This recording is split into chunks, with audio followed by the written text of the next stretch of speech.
4. Vámonos. Listos, muy buenas tardes a todos. Ahora, miren, desde Gallola les doy la más cordial bienvenida a todos los que están conectados y los que se conectarán un poquito más tarde. Para nosotros es un lujazo tener, en mi opinión, al mejor historiador de Zacatecas en un chorro de temas, desde los cedularios hasta el café Acrópolis. Cedo la palabra a Edgar Hurtado, que lo va a presentar, y en esta ocasión solamente contamos con 1 hora, incluidas las preguntas y respuestas del doctor Enciso, así que bienvenidos, que sea una excelente tarde para todos. Bien, pues, buenas tardes a todos, bienvenidos a otra actividad dentro del programa conmemorativo Revolución Liberal e Independencia en México. Como dijo la doctora Terán, es un gusto para mí participar de esta actividad especialmente presentando al doctor Enciso. Bueno, el jefe, para quienes no lo conocen, el jefe Enciso, así llamado por ser un relevante, extraordinario docente, investigador, comunicador, diría yo un decano o el decano de los historiadores en Zacatecas. No porque sea el más antiguo, sino porque es un investigador, un docente cuyas producciones todos necesariamente citamos cuando queremos decir algo de la historia local o de la historia nacional. El jefe Enciso, pues, actualmente trabaja en el Tribunal Superior de Justicia del Estado de Zacatecas. Él es licenciado en Derecho por la Autónoma de Zacatecas en 1987, es doctor en Historia del Derecho por la Universidad de Alicante, en España. Ha sido catedrático de la Escuela Preparatoria de la UAS, orgullosamente, de la Facultad de Derecho y de la Maestría de Doctorado en Historia de la propia Universidad Autónoma de Zacatecas. En 2001 fue docente invitado por la Universidad de Alicante, también por la Universidad de Sevilla y la Escuela de Estudios Hispanoamericanos. Asimismo, en 2003, ¿qué creen? En 2003 impartió cursos en la Universidad Nacional de Cuyo, en Mendoza, Argentina. Fue profesor invitado por la Universidad Nacional de Educación a Distancia de España. También ha sido profesor de la Universidad Juárez del Estado de Durango, la Autónoma del Estado de Durango. Ha sido profesor en el doctorado en Historia Colonial, en la maestría en Filosofía e Historia de las Ideas, en la maestría de Estudios Novohispanos de la misma Universidad de Zacatecas y responsable de la maestría de doctorado en Historia de la propia Universidad de Zacatecas. Se me acaba de acabar la pila del ratón y no puedo continuar con la reseña del doctor Enciso, pero déjenme terminar, dado que ya no lo puedo ver, termino solamente citando de memoria algunas de las actividades que distinguen al profesor Enciso. Es fundador del Partido Comunista Mexicano, del Partido Socialista Unificado de México, en Zacatecas, y es orgulloso padre de 3 hijos, especialmente de la más pequeña, de Úrsula, para los amigos La Chulis. Es también, como dije, un destacado profesor y es un honor que nos acompañe en esas actividades conmemorativas del bicentenario de la consumación de la independencia en México. No digo más y le dejo la palabra al doctor Enciso. Adelante, doctor. Gracias.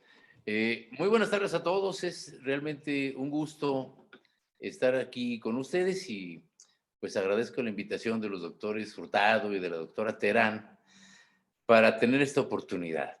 Ya me encargaré yo de desmentir todo lo que ha dicho como mis atributos el doctor Hurtado y además le recuerdo que el Partido Comunista Mexicano se fundó en 1919, entonces ya me tocó la vacuna muchas veces.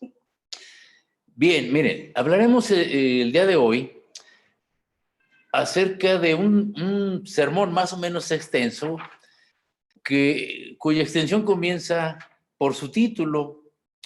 Es el sermón presentado en la solemne función que hizo este colegio, se refiere al Colegio de Propaganda Apostólica, de Propaganda Fide de Guadalupe, expresamente para la solemne, en acción de gracias por la feliz conclusión de la independencia del Imperio Mexicano. Que tiene se expuso este sermón el 11 de noviembre de 1821. Me interesa este tema porque este discurso, en la medida en que en él, me parece encontramos datos fundacionales para lo que en el desarrollo del resto del siglo XIX, su continuidad en el siglo XX y hasta nuestras fechas, entiendo como el discurso conservador en Zacatecas. Una plataforma social que tiene sus orígenes, pues desde luego mucho antes de la independencia, y que se prolonga con fuerza después de esta, durante todo el periodo nacional. No es difícil encontrar, siendo un poco perceptivos en los discursos de la política de hoy, contemporánea, elementos que siguen asumiendo las fuerzas políticas en contienda. No es que se hable estrictamente de discursos de izquierda o de derecha hoy, sino que unos y otros, incluso en el interior de cada instituto político, se reproducen con más o menos intensidad valores y principios que ya fueron expuestos por por este tipo de discursos conservadores, que creo yo tiene el principal valor de que es el primero que se formula en Zacatecas como sermón propiamente dicho, como discurso en este caso político, con posterioridad a la independencia, a la consumación de la independencia. Eso es lo que me lo hace atractivo, pues, se me hace muy atractivo por estudiarse. Otro elemento que me parece interesante es la personalidad de quien lo publica. No he tenido mucho tiempo aún, estoy en eso, por encontrar más datos acerca del autor, que es Fray Francisco García Diego, que fue provisor apostólico y lector de artes en el Colegio de Nuestra Señora de Guadalupe, que como ustedes saben, este colegio, mal llamado hoy convento, pues tenía el propósito de formar profesionales de la evangelización, por decirlo de esa manera. No he encontrado tampoco todavía algunas fuentes que nos remitan a la participación, el involucramiento de franciscanos en todos estos periodos fundacionales de la nación del México independiente. Me he encontrado 2 o 3 datos sueltos que también creo que vale la pena destacar acerca de estos franciscanos. Hay un episodio que sucede en Zacatecas en 1810, justo con la salida, que sale por piernas, desde luego, el entonces intendente don Francisco de Rendón, dejando una ciudad de Zacatecas patas arriba prácticamente. Hay una movilización intensa de los trabajadores mineros que reclaman su sueldo y no es difícil encontrar, bueno, se oponen a la salida de los españoles que se llevan desde luego sus salarios con ellos y hay un tremendo alboroto en la parte norte de la ciudad, en la zona de unas minas que se conocen como Quebradilla. El ayuntamiento y las autoridades que quedan en Zacatecas, para buscar controlar a esta masa desaforada, enojada, llaman a frailes, a franciscanos del Colegio de Guadalupe, para que, predicándoles, retomen el sosiego que habían perdido. También es interesante cómo marchan con un enorme Cristo cargándolo y llegan a la zona donde hoy está la Alameda de Zacatecas y parece que logran el cometido. Es decir, no es que este hecho nos revele una toma de una posición concreta en torno al movimiento insurgente que estaba cerniéndose sobre esta parte de México, pero sí es un dato que los vincula a este problema. Otro dato más interesante aún de esta comunidad franciscana se da al año siguiente. Uno de los insurgentes más notables de Zacatecas, don Víctor Rosales, después señalado como padre de la patria por el Congreso del 24, después de haber sido aprehendido, es liberado, y él y su hermano Juan, personajes bastante carismáticos y con mucho prestigio en la comunidad local, para celebrar esa libertad, montados a caballo y seguidos por gente, después de subir a la bufa y dar gracias, deciden ir al Colegio de Propaganda FIDE en Guadalupe, en donde se celebra tremendo comelitón, organizado por esa propia comunidad. Hay datos como algunos de los franciscanos de mayor jerarquía quisieron disimular un poco este evento de llevar a un insurgente para aplaudirlo y encima darle de comer. Esto nos revela que en el seno de esta comunidad religiosa de esa y del convento de San Francisco de Zacatecas, sin duda coexistieron muchas opiniones en torno al movimiento, tanto insurgente como después en torno al problema de la independencia. No creo yo entonces que el discurso de García Diego refleje una opinión de la orden, de la orden franciscana, pero sí de una parte muy importante de ella. También es importante resaltar cómo se da en épocas muy tempranas, puesto que este discurso se pronuncia 9 meses después del Plan de Iguala y solo 2 meses y medio después de los tratados de Córdoba, o sea que las cosas están calientitas. García Diego hace alusión al periodo tormentoso en que está viviendo en México, en el Imperio Mexicano, en que está viviendo en ese periodo. Lo que sí debemos entender es que es un discurso que se elabora a partir de prominentes o de miembros de la iglesia, en este caso la iglesia regular, el clero regular. ¿Qué tantas personas se integraban o vivían en Zacatecas vinculados al clero? No he encontrado datos en muchos estudios de caso, no he encontrado datos que nos revelen cuántos eran numéricamente hablando. No eran muchos, desde luego, si los comparamos con la población en general, pero estas comunidades ligadas al clero propiamente tenían una influencia tremenda, no solo en la capital, en Zacatecas, sino en el resto de las regiones. Hay un documento muy, muy padre, muy interesante. Es de 7 años después de este sermón y fue elaborado precisamente por los liberales, por la tienda de enfrente, y se llamó, digamos, ya estando en el gobierno, federalistas, plan que manifiesta el Censo General del Estado Libre de los Zacatecas con respecto a su población, industria agrícola y fabril, etcétera, etcétera. Sobre todo el etcétera. Este censo, que además es un ejercicio estadístico realmente asombroso, yo no dejo de cuando lo veo, incluso en su presentación gráfica, es una especie de matriz muy abigarrada, que merece un estudio más a profundidad, pero bueno, es otro asunto.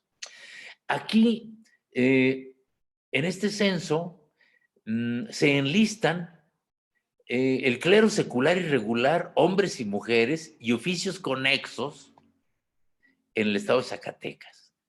Es decir, el clero propiamente dicho. Curas se registran 32. Vicarios, que también eran lo mismo, 21.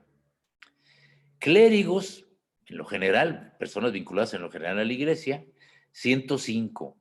Frailes seculares, 106. Luego, legos, donados colegiales y criados, en un solo costal, 115. Monjas profesas y beatas, 36. Y luego, colegialas, criadas y criados, 69. En suma son 484 personas. comparamos con la población general, bueno, pues era bastante reducida, pero no es, comparado con otras regiones de México, no es poca cosa.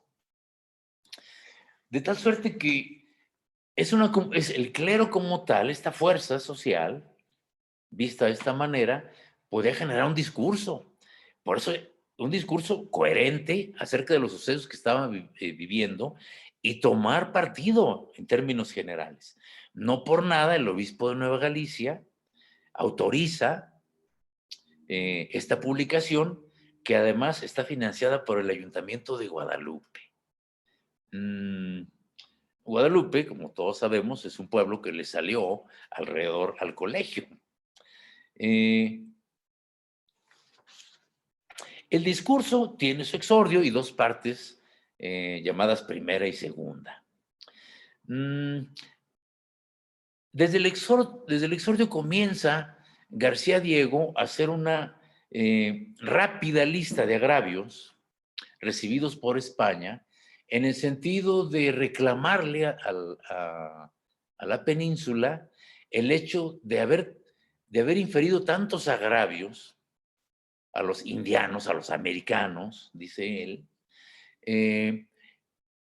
sin tomar en cuenta la entrega, la lealtad, la fidelidad a la monarquía que se había tenido en la Nueva España y en las posesiones españolas en lo general, en América, durante todo ese periodo.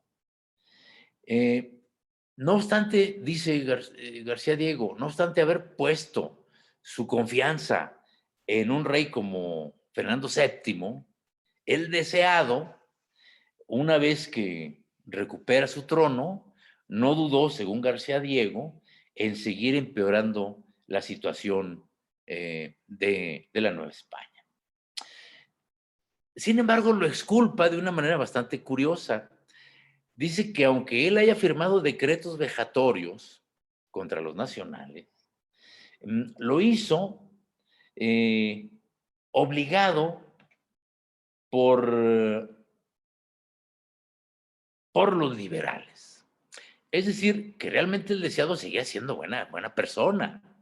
Pero en el transcurso de su sermón, dice que como todos los reyes de España que en la historia habían sido, permanecían cercados, adulados y obnubilados por una serie de interesados maliciosos que le impedían ver con claridad la realidad americana.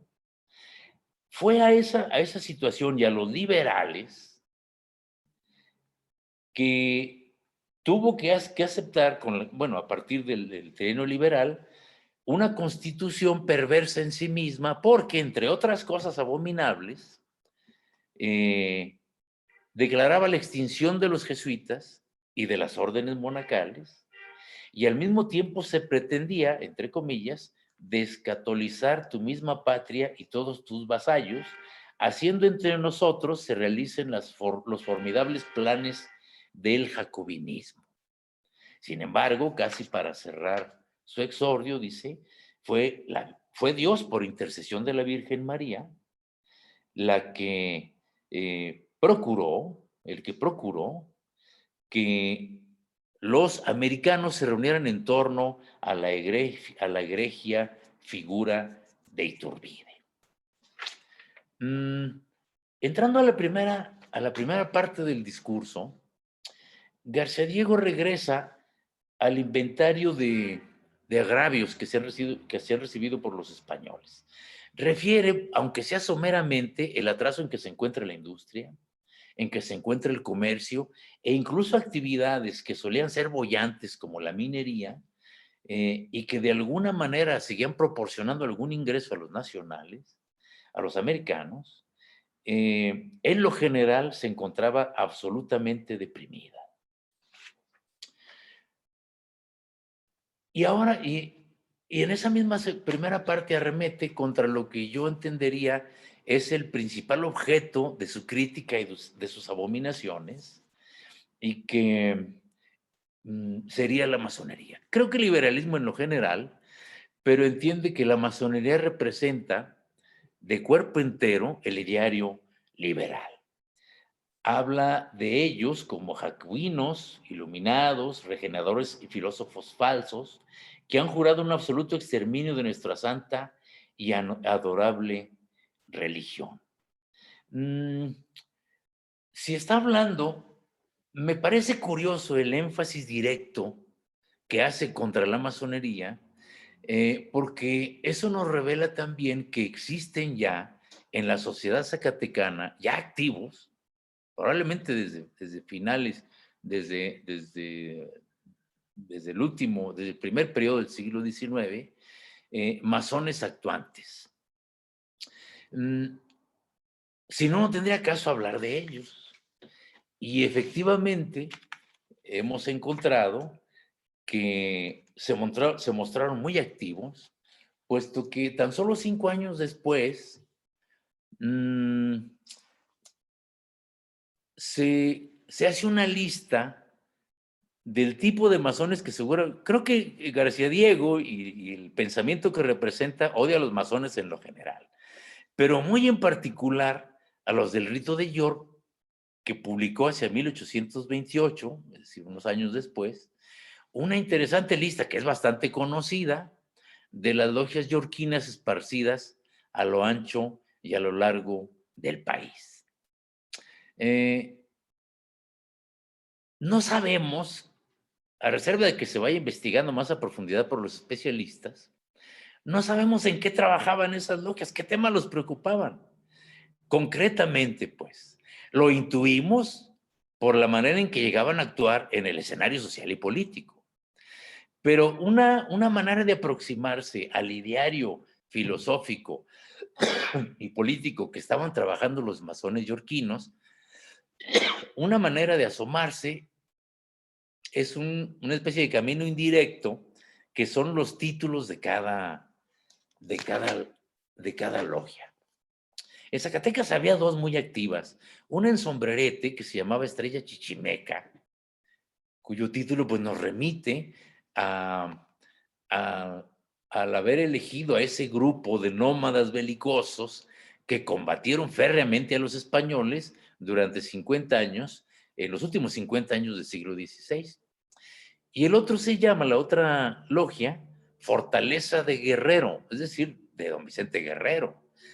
Con eso estamos entreviendo qué imaginario cívico estaban construyendo los masones yorquinos en esa época. Pero bueno, vale la pena echar una ojeada a estos títulos de otras logias. Por ejemplo, encontramos, voy a hacerlo muy rápidamente, Odio eterno a los tiranos. Es sensacional ese título. Puede incomodar a todo mundo, especialmente a la gente del clero. Guerra a los opresores se llama otro.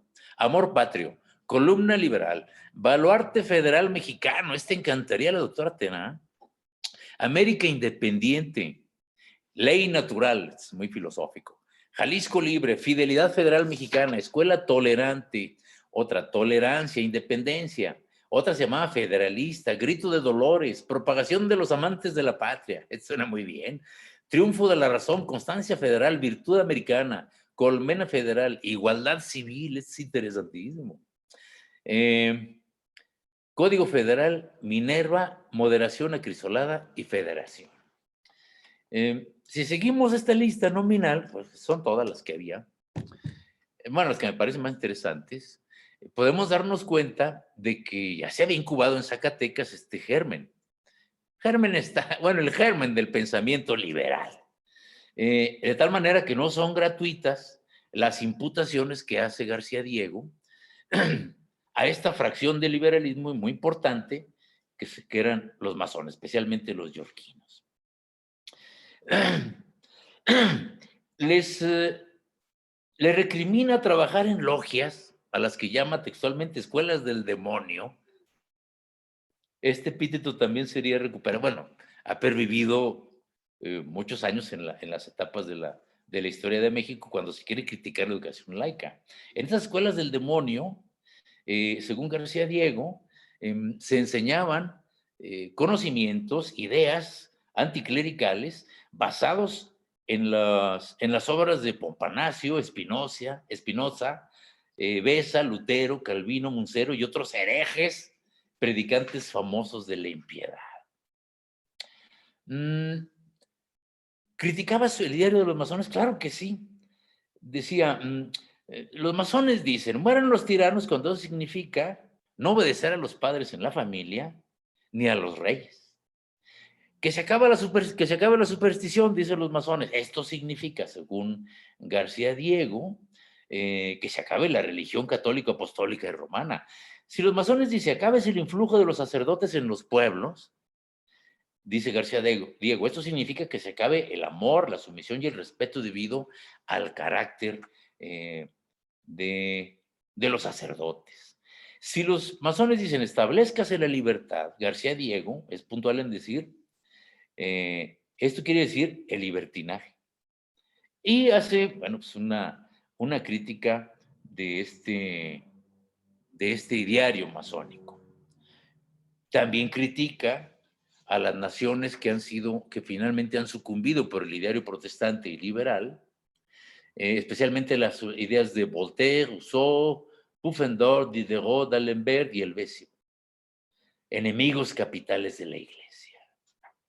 Otra cosa que parece molestarle mucho, y no nomás a él, en otros discursos también lo encontramos, es ese libertinaje de la libertad de imprenta y la expresión de las ideas. Sobre todo, hace relación de títulos de publicaciones peninsulares, que en el trienio liberal ya están pujantemente impulsando el ideario correspondiente, pero desde el título de la publicación son bastante chuscos y críticos de la Iglesia. Y es particularmente sensible a esto. Previene por lo mismo, tanto a América como a los españoles peninsulares, a caer en el influjo de este liberalismo en lo general, que se ha instalado y enseñoreado totalmente en la península, refiriéndose al trienio que comenzó el 1 de enero de 1820 con el pronunciamiento de don Rafael de Riego.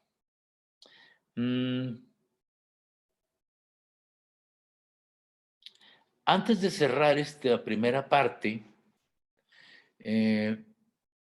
dice con todas sus letras que este peligro, que esta serie de ideas que se ven venir desde Francia y desde España y que destruirían y descatolizarían totalmente a la Nueva España o al Imperio Mexicano, es un peligro que aguardaba al Imperio Mexicano si no se rompía con España. Esto es algo bastante estudiado que supongo que yo creo que ustedes lo conocen muy bien. Y a este proceso de ruptura con España, al cual se le debe la salvación de la Nueva España, él lo adjudica a Santa María de Guadalupe en un principio, que ha escuchado las súplicas de los americanos y que por su intercesión hizo, cito entre comillas, que se levantase entre nosotros un nuevo Moisés, que sacándonos de la esclavitud de Faraón, nos condujese a la hermosa y feliz tierra de Canaán, un nuevo Matías que valiente y lleno de celo por la ley del Señor, alentase a sus hermanos para que le siguiesen protestando delante de ellos, no obedecer las inicuas órdenes de Antioquio. Un nuevo David, grande, glorioso, religiosísimo, don Agustín de Iturbide, para que quitara este pueblo las cadenas a que se hallaba sujeto. La segunda parte del discurso es notoriamente más breve. Regresa un poco en el tono de agravios sociales y dice imaginar cuáles serán los beneficios de la patria independiente bajo la tutela del catolicísimo imperio mexicano. Dice que él imagina una nación gloriosa en donde al haberse librado del yugo español, los nacionales, los americanos, darían saltos de placer Y los pobres, afectados por el hambre hasta esa época, tendrían sustento para su conservación, es decir, que seguirían conservándose como pobres, pero pues comerían algo, ¿no?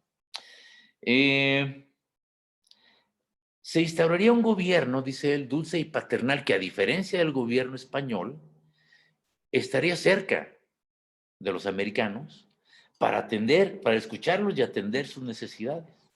Él imaginaba una patria independiente donde centenares de almas, dice él, ve centenares de almas volando al paraíso a unirse con el autor de su existencia. Una patria donde reinara la paz, la unión, el orden, la firmeza de fe y exclama, qué imagen de una América tan graciosa. Habría libertad en el comercio, se impulsarían las industrias y las artes, y los cargos del gobierno estarían ejercidos por personas meritorias y no impuestos netamente desde la península.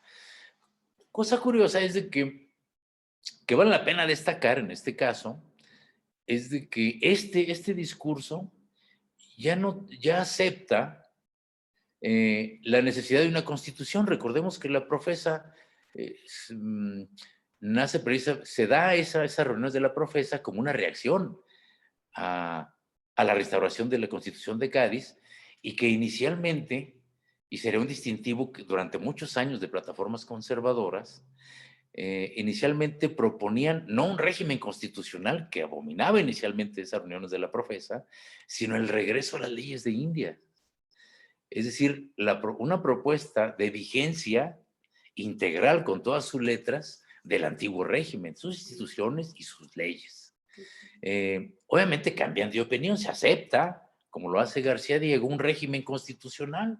Es algo que distingue, y creo yo que es una ruptura del discurso conservador tradicional hasta esa época en la sociedad, y que aceptan una constitución. Una constitución siempre y cuando no implique que se retomen los elementos liberales, radicales, sino que garantice ante todo la existencia, la prevalencia de la religión católica, y también menciona algo bastante curioso que tiene que ver con su oficio. Un congreso al que pide una constitución, desde luego, pero que dicte leyes y políticas que fomenten la evangelización, que considera totalmente inconclusa, bueno, muy inconclusa, sobre todo con las etnias donde tenían influencia los franciscanos. Hace una relación curiosa de naciones por evangelizar, y pide que esta labor evangelizadora esté a cargo de los franciscanos, desde luego, con el viejo estilo de las misiones. Da por sentado que la organización política que se avisora sería la del Catolicísimo Imperio Mexicano, obediente desde luego de la autoridad papal. Otro dato curioso es que contribuye a la formación de su propio panteón cívico.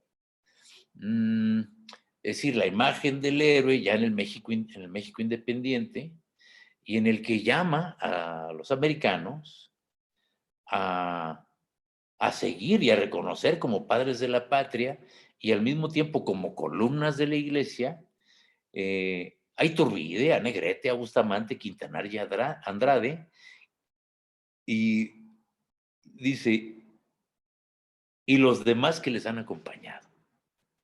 Ya se había referido antes, es decir, los insurgentes que habían aceptado el plan de Iguala, ya se había referido antes en el exordio a cómo los agravios que él reclama a España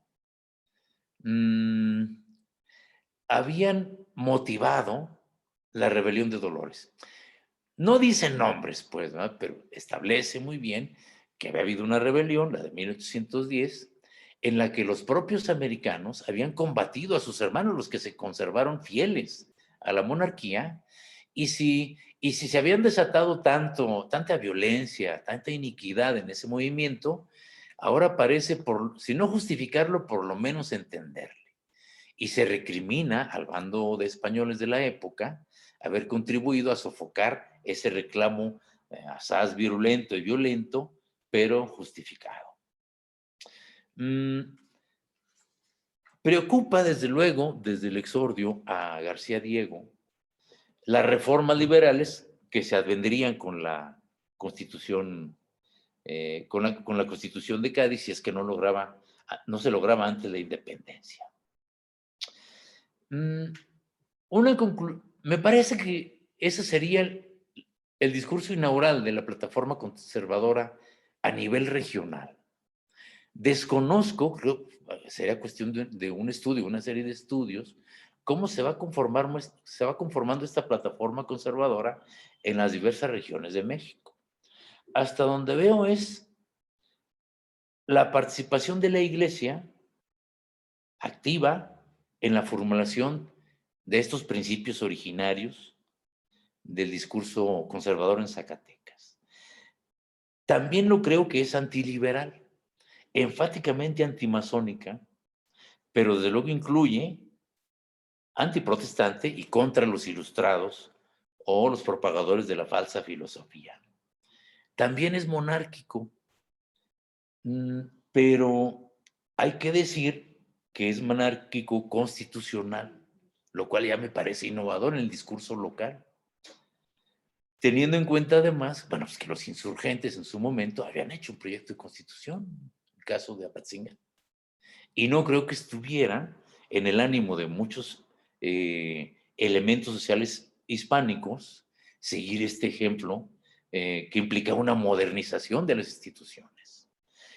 Alcanzaban muy bien a distinguir entre el derecho del antiguo régimen disperso, como era el derecho indiano, y los efectos modernizadores institucionales que se advendrían con una constitución. Tal parece que ya no la abomina. También es independentista, pero no insurgente. Es monárquica e hispánica. Sigue la tradición hispánica. Y desde luego también providencial. Es un elemento sustancial en todo lo que hemos dicho. Creo yo que hasta aquí dejaría este asunto.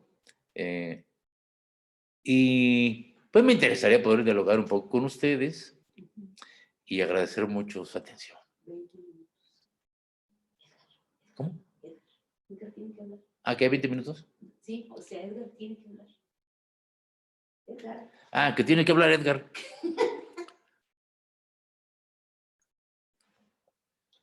Que prenda su micrófono. Hay que prender el micrófono. Eso. Sí. Bien, es muy, gracias Pepe, muy interesante esto último, sobre todo me dejó alborotada la cabeza. Antimasón, pero no antimasón, pero no antiliberal, monárquico, pero constitucional, y parte del proceso histórico de construcción de un ideario cívico, pues, finalmente de un ideario cívico. Bueno, les invitamos a los asistentes a escribir algunas preguntas para el doctor Enciso, y en lo que se animan le agradecemos a Blanca y a Irma Lidia Zárate, que por lo que entiendo nos están siguiendo en Oaxaca, a Eduardo Jacobo y a Marlene Silva, que nos siguen en Zacatecas, y al amigo de Pepe, al maestro Lino Alfaro Elías. Les agradecemos su presencia y esperamos comentarios también. Bueno, agradecemos a alumnos y profesores del Centro de Actualización del Magisterio de la Universidad Pedagógica Nacional de Zacatecas y de la Escuela Normal Rural Matías Ramos Santos, aquí mismo en Loreto, Zacatecas. Entonces, es un buen grupo y yo espero que puedan hacer algunas preguntas y aprovechar que está el doctor Enciso para conversar y para pensar con él este tema tan propio de la memoria, pues, mexicana. Adelante. Claro, militante, más no fundador. Perdón, el doctor es mucho más joven. Ya digo fundador, ¿no? Sí, no. Había dicho fundador, me disculpo. No es tan grande. Muy bien. Preguntas a los asistentes. Adelante.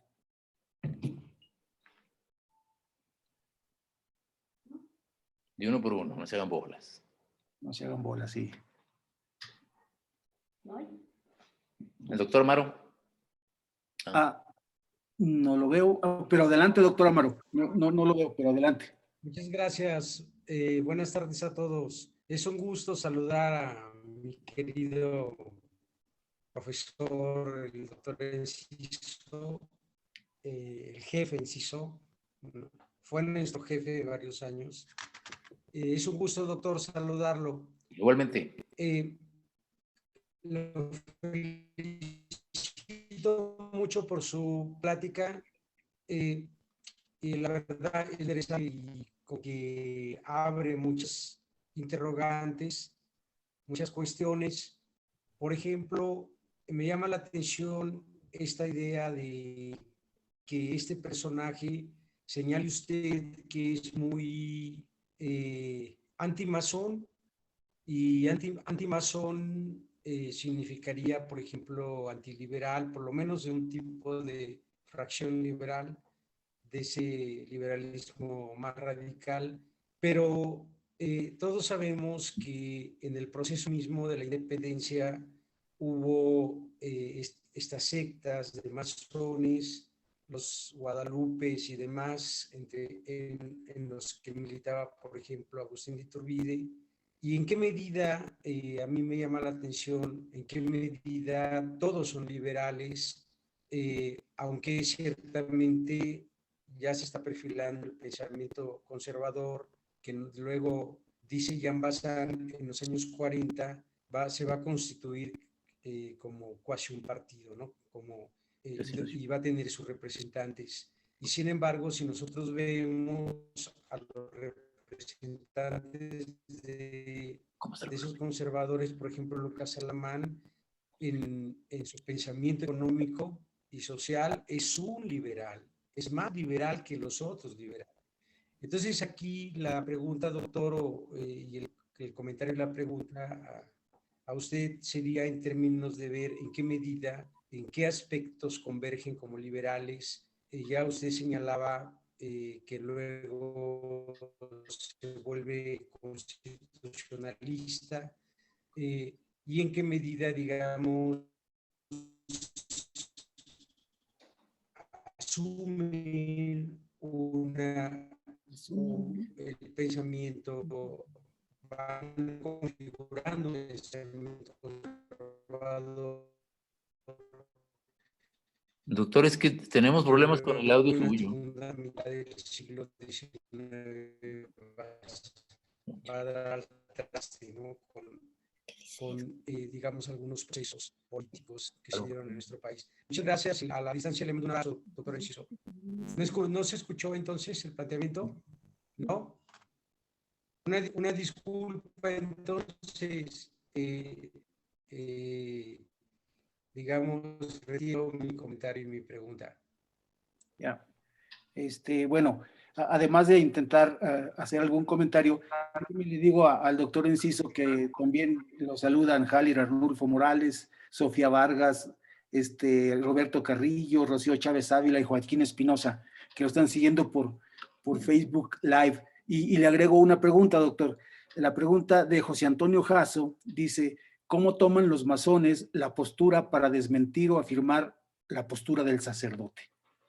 Agregando esto y tratando de hacer un comentario de la pregunta del doctor Amaro, adelante, doctor Enciso. Sí, bueno, respecto a la pregunta del doctor Amaro, debo confesar honestamente que no le escuché casi nada bien. Ojalá me pudiera poner por escrito. Tenemos muchos problemas de audio. En la otra, o sea, mientras contesto esta, a ver si el doctor Amaro nos la puede escribir concretamente. La otra pregunta, miren, hasta donde alcanzamos a ver, lo que yo he trabajado al respecto, los masones, la masonería, especialmente la yorquina, que estaba en boga en esta época, no hizo pronunciamiento algún oficial que yo sepa en ese tiempo en México, por su carácter secreto que en ese tiempo tenía. Pero podía expresarse a través de los masones y sus obras y sus escritos. No firmaban a nombre, como en este caso, de un representante del colegio apostólico, no, sino que influían en publicaciones, en los congresos, pero lo hacían probablemente de una manera más efectiva. Son muchos los pronunciamientos y planes que se han recopilado en la época en la persecución de la masonería. Incluso pronunciamientos armados en su contra, no solamente por parte de la iglesia o del clero o elementos afines a ellos, también por liberales que no eran masones. Hay varios pronunciamientos a lo largo de esa década, de los 20, que se pronuncian contra la masonería, pero son federalistas los que firman estos pronunciamientos. Es decir, lo que García Diego percibía como una masa homogénea de masones, realmente había muchas contradicciones entre ellos. Para empezar, había dos ritos que tenían contradicciones importantes: el rito escocés, que ha sido muy estudiado, y el rito de York.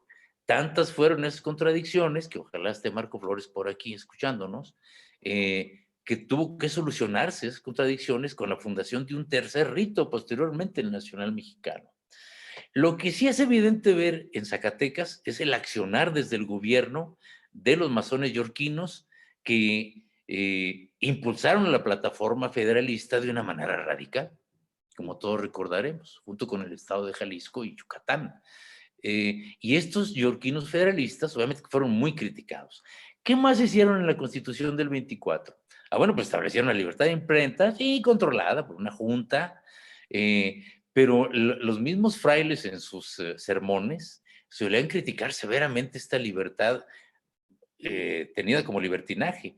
Fundaron lo que yo creo, siento en lo personal por lo que estudié de ese periodo, fundaron lo que sería la primera biblioteca pública en México, que es la Biblioteca Pública de Zacatecas, que todavía cabalga por ahí un poco renqueando, pero los libros que compraron y los que ellos mismos tenían y donaron o vendieron para la formación del fondo de origen de la Biblioteca Pública es formidable.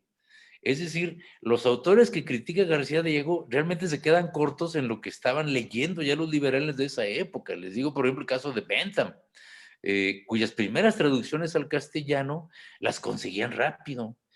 Inspiraron este grupo de liberales en lo general la creación de un Estado federal y de la legislación que venía con posterioridad.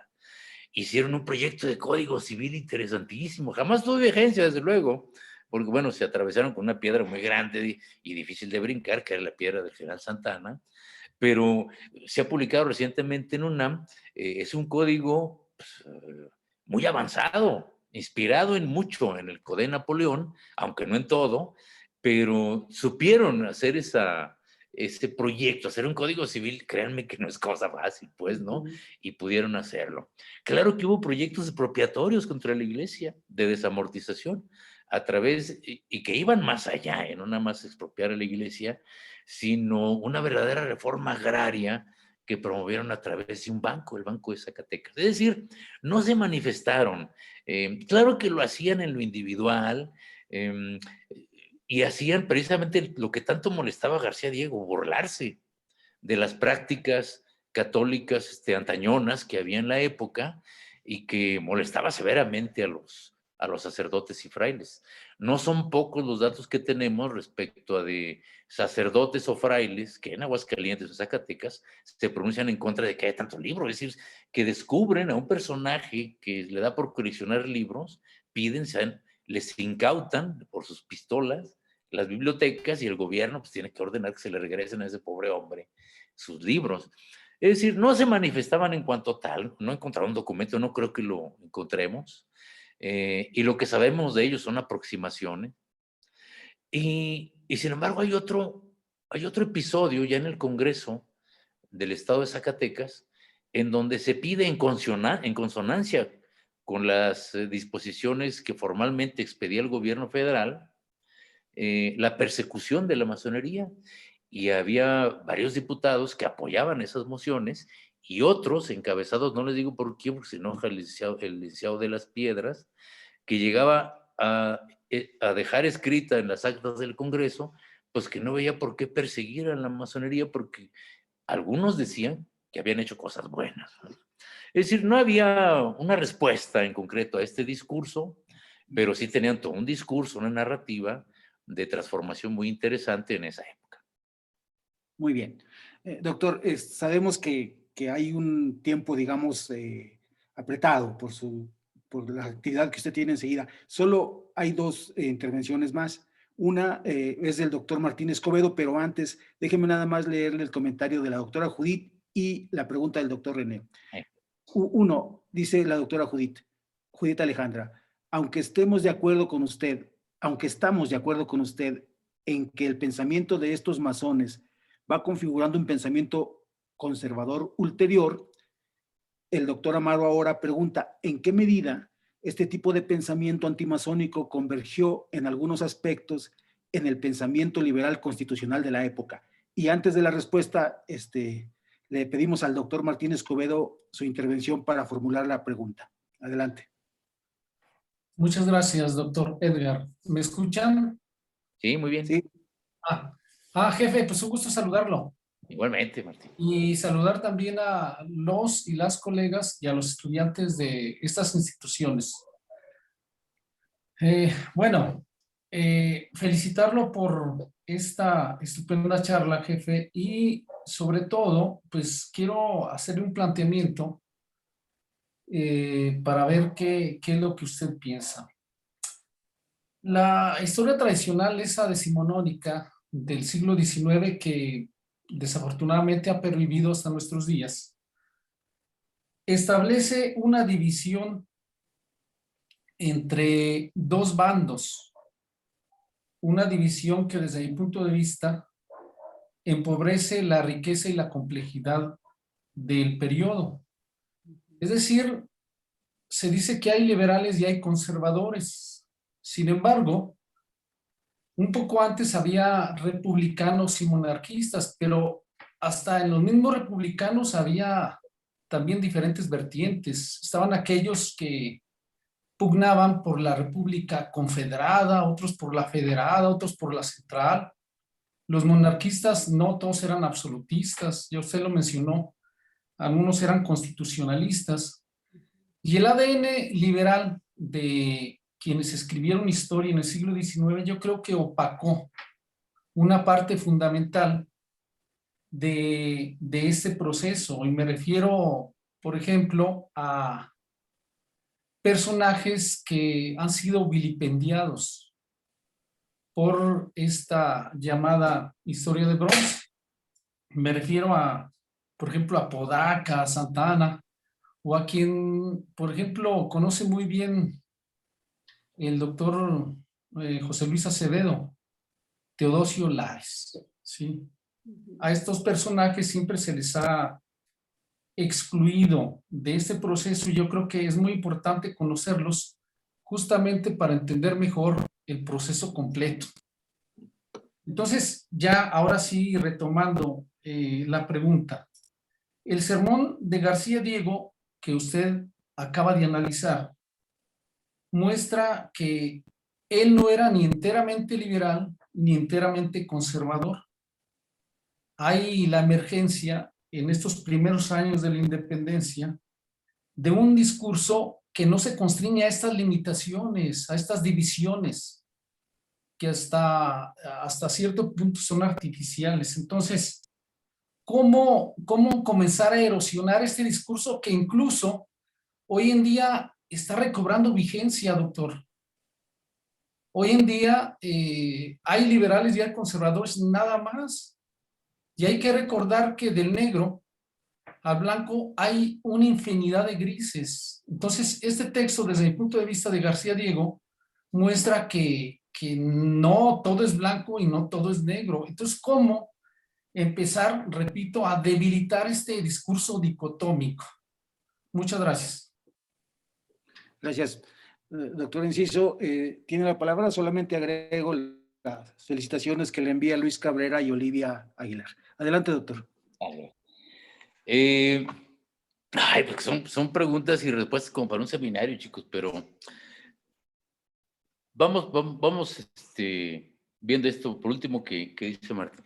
Yo estoy de acuerdo en eso, en que efectivamente no, en la historia, y menos en la historia, se pueden encontrar polos opuestos y excluyentes.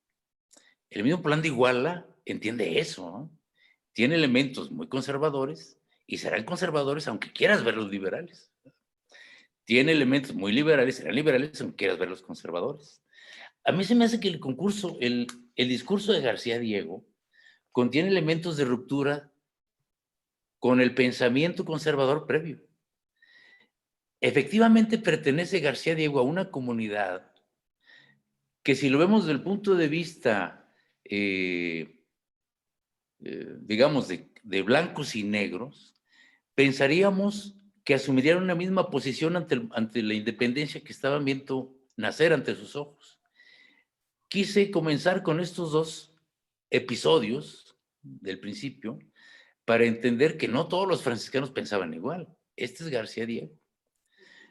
Cualquier ser humano, desde luego, que tiene elementos contradictorios en su visión del mundo, elementos contradictorios.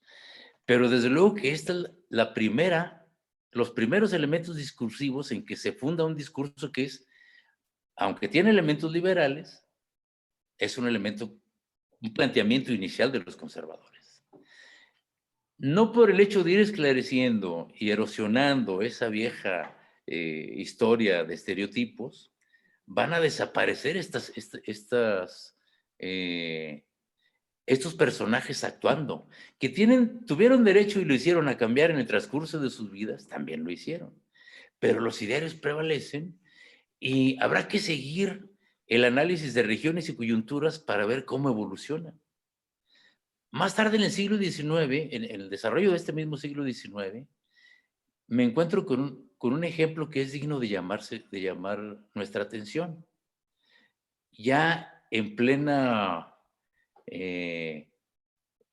etapa liberal de las leyes de reforma y la Constitución del 57, como dos personajes que parecían ser uno mismo en su acción y en su pensamiento, en el desarrollo de su periodismo vemos una evolución de ideas en sentidos, si no antagónicos, muy diferentes.